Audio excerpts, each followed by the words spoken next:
Hey, how's Hello. it going? How's it going? I'm going pretty well. I've got my caffeine here. I'm with I have Wolf Alice. Things are going pretty well. You guys were like in a castle in like Hamburg or something, is that right? Imagine every video game you've ever played, and Uh-huh. imagine the final level of that video game. That's where we did a gig. It was That's so crazy. cool. It was.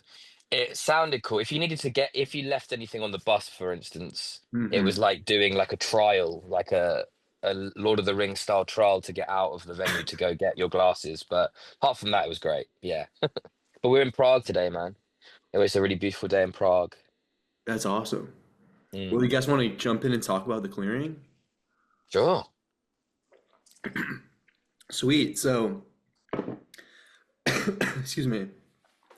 On this album, you guys have like a number of influences you have listed, like Fleetwood Mac, George Harrison, Pentangle. I'm curious as to like where these influences come into play in your creative process and if they're conscious or subconscious. Mm.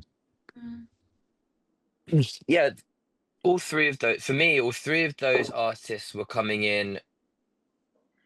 They were I mean, I knew Fleetwood Mac, but I knew the George Harrison album. But actually, Pentangle was like a recommendation. This particular song from Joff. I know Joff and Ellie are both fans, so that actually became like very conscious to me. And there was like a drum beat in particular from this one track that just like fascinated me from this like live Belgian TV show they did, and the drummer in Pentangle sort of invents like breakbeat live on the television. It's like unbelievable.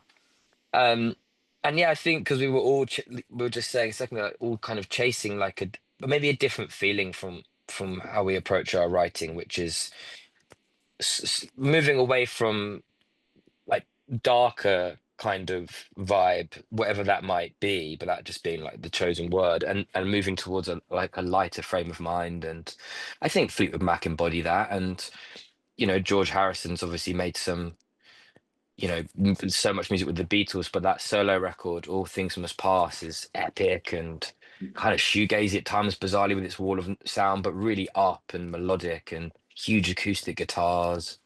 So yeah, I think probably quite consciously those influences for me actually. Yeah, it's awesome. And I know you mentioned like that transition from light to dark. And I Mm, I definitely hear that on this record. Part of it for me is I feel like a lot of these songs like Bloom Baby Bloom, Played Out, Bread Butter, Tea Sugar, they feel really centered around like the piano part. And it kind of feels like a focal point for these songs. And I'm interested on what inspired that focus. Yeah, I think it's partly just circumstance. Got a piano and There we go, yeah. I think like I don't have a space in London. I don't have a recording studio. I know, Joel, you got some bits and bobs in your house, but we don't live too close to each other. So kind of just getting a piano just kind of became the easiest way for me to write because I don't have anything else set up for me. So I was just sit at the piano and then just became like a new, and also it's fresh. I mean, I'm kind of used to like writing on my computer in Logic or GarageBand or writing on the guitar. So it's really like it looks, you're always looking for ways in which to make music feel fresh for you, and instead of just being like, right now, how do we transfer all this stuff to guitar? I was just like, let's keep it in, like, especially working with Greg Kirsten, who's an amazing pianist. Hearing him like, take on some of those songs, I was just like, fuck, keep that in. And that was one point, I swear, when we were like, kind of years ago, we were like, I'd love to make a rock record with loads of piano and strings. Do you remember us yeah, saying? I think it was we after the did. Ice Age record came out. Yeah, it was. Oh yeah, yeah, yeah, yeah, yeah. Yeah, basically. It did feel, I mean, it did feel really exciting. I think because we had like one sort of like piano track. Obviously, we've used pianos and stuff in loads of different things over the years, but Last Man on Blue Weekend, the previous record, was kind of like the piano moment, and I've often thought like, why has it got to be one moment? So I was a fan at the idea of using the pianos at the forefront from the off. Felt really exciting. Yeah, it's awesome. One thing you said was like, Ellie, that you weren't really familiar with the piano because you didn't have the space because you were in London. I'm always curious as to how like places influence sounds, and I'm wondering if you guys feel that London has like a tangible influence on the music that you've made. Yeah, I think like in loads of ways in which maybe you don't even know the ways in which it does, but like yeah, it's interesting like not having the space and stuff, like living, if I play the piano at home, I know my neighbors. I can't play it for too long because it's just so loud. You live in a residential area and everyone can hear each other. I can hear my neighbor cough. So I wonder if like playing it and only being able to play it for a little bit in influences your writing. Because I noticed this time around I was like where once I would have sat on my computer and written a song in one day and then being like, that's that done. This time I was like chipping away at songs. And I actually really enjoyed that, being like, I don't have to make it perfect now. It might get better with time and stuff and like chipping away at stuff. So I think that must be a product of your surroundings. It's kind of like what you have to do. And, like being on tour as well probably changes your writing process. But I don't know in terms of like environment. Definitely, I guess like London's full of, yeah, I'm sure it does, but I think a lot of the ways are subconscious. Maybe it seems like small in the moment, but like it ends up having like a big payoff in like the end product, you know? Yeah, Um, yeah. And the nightlife and stuff, I'm like, surely that in changes things. I don't know. It's interesting.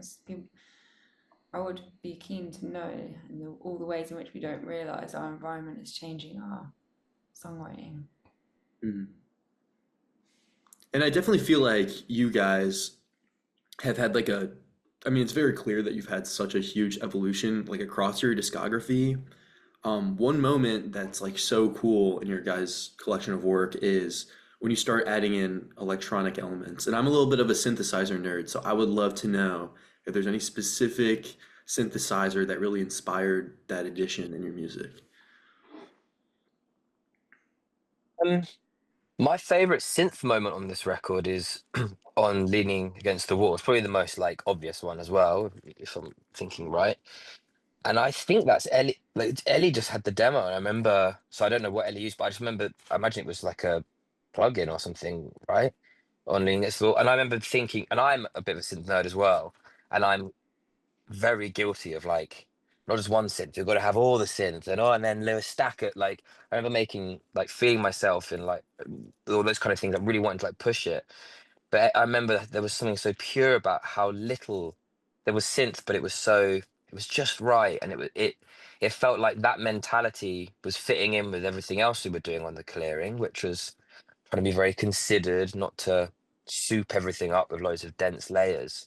I just thought as soon as I heard Ellie's demo, I was just like floored. I was like, that's like perfect. I think we just chased the demo sound. I'm not sure how much we added. Greg, name a synth, and Greg has got like the OG one without like a speck of dust on it from like the period it was made. You know, um, but that's my favorite moment. I think it was maybe not nerdy enough, the answer. Although another one was in White Horses, we put all the drums through his original vocoder. The old school vocoder, like actual vocoder. He was like, "You ever heard drums for a vocoder?" I was like, "No, I haven't." He was like, "Check this," and just like it was really fun. So that's maybe a bit more synth nerdy for you. Yeah, that's so cool. Well, I think that's all the time I have. So thank you guys so much for Oh, sitting with me and answering my questions. I really appreciate it. not at all. Thanks, Leo. It was really nice. Yeah, of Yeah, course. I love your guys' music. Thanks for sitting down with me. I'm with